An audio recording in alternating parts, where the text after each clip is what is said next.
مولاي صل وسلم دائما. Jadi kita ucapkan ahlan wa sahlan dan assalamualaikum kepada Fadilatul Syekh Nuruddin Marbu Al-Banjari Al-Maki. Assalamualaikum Syekh. Alhamdulillah sekali lagi dapat bertemu. Alhamdulillah. Ya, dan sama-sama juga Tuan Syekh. Terima kasih juga, rasa seronok dapat berjumpa kembali. Dan Syekh juga dalam rangka orang kata putar-putar berkongsi ilmu, insya-Allah di sana dan di sini. Dan saat ini bersama sahabat pendengar IKIM FM untuk topik Jumaat pagi ini. Baik Mian, kita mulakan mungkin perbincangan topik kita iaitu syurga di bawah tapak kaki. Mungkin mukadimah Syekh mungkin boleh kita kongsikan bersama dengan pendengar semua apakah yang boleh kita dapat pelajari daripada topik pada pagi ini. Silakan. Bismillahirrahmanirrahim. Alhamdulillahirabbil alamin. Sallallahu wasallam ala sayyidina Muhammad khatamil anbiya'i wa habibi rabbil alamin wa ala alihi wa sahbihi ajma'in wa ba'd. Rabbi yassir wa la tu'assir. Rabbi tamim bi khair. يقول الحبيب المصطفى صلى الله عليه وسلم حينما سئل من أحق الناس بصحبتي يا رسول الله قال أمك قال ثم من قال أمك قال ثم من قال أمك قال ثم من قال أبوك. Dari hadis yang kita riwayatkan di sana mengundang satu pertanyaan atau perhatian daripada kita.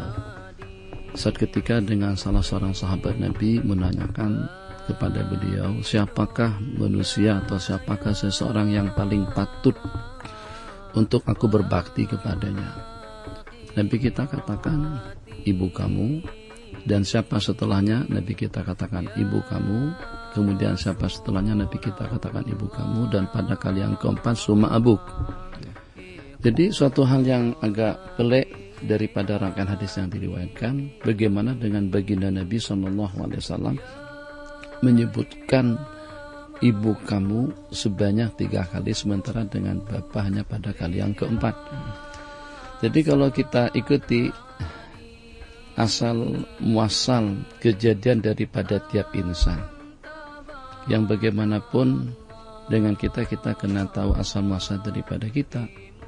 Secara fitrah dengan kita berasal daripada kedua ibu bapak kita masing-masing. Asal muasal secara ijadi al-haqiqi dengan permulaannya sebagaimana disebutkan di dalam hadis, kullukum li Adam wa Adamu min turab. Kalian semuanya daripada Adam dan Nabi Adam daripada tanah. Tapi asal muasal secara ijadi kepada tiap individu muslim atau muslimah atau sesiapa saja yang berada di permukaan bumi Allah min banil bashar, itulah daripada ibu bapak mereka masing-masing. Jadi dengan bahasa rasional atau dengan bahasa logiknya, kita kadang-kadang sudah menaruh suatu penghormatan dan penghargaan kepada seorang sahabat, kepada seorang teman, kepada seorang atasan, yang pada hakikatnya kalau kita selidiki, jasa kebaikan daripada orang tadi itu tak banyak mana mungkin dengan bahasa kita. Apa sih kira-kira dengan jasa kebaikannya kepada kita? Sampai dengan kita memberikan penghormatan yang berlebihan. Apakah dia merupakan asal atau kita dan merupakan bagian daripada orang berkenan? Tentunya tidak. Nah, bagaimana dengan kedua ibu bapak kita? Keberadaan kita sekarang justru adalah merupakan bagian daripada mereka berdua. Kalau kita cukup hormat, cukup ta'zim, cukup memberikan penghargaan, bahkan kesetiaan yang tidak ada tandingannya kepada pelatih bola misalnya, atau kepada artis, atau kepada atlet, atau kepada sesiapa saja yang pernah berjasa dalam kehidupan kita. Lebih-lebih lagi kepada insan, bukannya setakat berjasa baik kepada kita, justru kita dan merupakan bagian daripada anggota mereka. Jadi kita dibesarkan daripada setetes air mani, kemudian berikutnya segimpal darah, segimpal daging, kemudian dengan jenjang yang seterusnya, itu dibesarkan kita di dalam rahim ibu. Nah, jadi kalau kita melihat daripada dua orang insan yang paling berjasa dalam kehidupan kita tadi, antara ibu dan bapak memang masing-masing mempunyai jasa yang berbeda. Tapi ada 3 jasa baik atau 3 kebaikan yang tidak ada dengan orang tua laki-laki. Jadi saya ingin menjawab, saya belum pernah temukan keterangan seperti itu.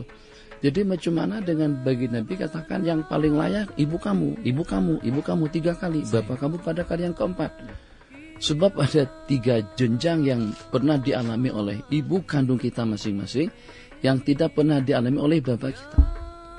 Yang pertama pada masa mengandung, yang kedua pada masa melahirkan, dan yang ketiga pada masa menyusukan.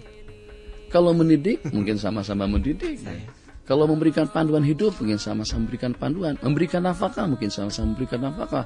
Tapi apakah ayah kita juga ikut mengandung kita pada saat itu? Iya, betul. Mohon maaf dengan bahasanya, ayahnya buat proyek saja. Sementara emak yang akan mengandung kita. Nah, itu dalam masa kandungan selama mungkin dari 6 bulan ke atas sampai pada 9 bulan 9 hari. Itu yang pertama. Itu yang tidak pernah dirasakan oleh bapak kita masing-masing. Kemudian yang kedua, fatratul talq, masa melahirkan. Masa melahirkan tidak ada seorang pun yang pernah merasakannya selain daripada ibu kandung kita masing-masing. Jadi ini mungkin diantara daripada hikmat untuk kali keduanya Nabi kita katakan, manusia yang paling patut untuk kamu berbakti adalah ibu kandungmu. Kemudian kali ketiga fatratu penyusuan, masa menyusukan. Nah, ini juga orang tua kita tidak terlibat dalam, orang tua laki-laki tidak terlibat dalam masa penyusuan. Ini diantara daripada hikmat yang dapat kita kongsikan daripada hadis tadi itu. Nah, dari sanalah munculnya tuntutan daripada Al-Quran, tuntutan daripada hadis Rasulullah SAW untuk kita berbakti kepada kedua ibu dan bapa, dan yang secara khusus kepada ibu, sehingga sampai dikatakan atau sampai diriwayatkan sebuah hadis yang tadi telah disebut-sebut maknanya, bahwasanya surga itu berada di bawah telapak kaki ibu. Nabi kita bersabda dalam sebuah hadis, al-jannatu tahta aqdamil ummahat. Ya Imam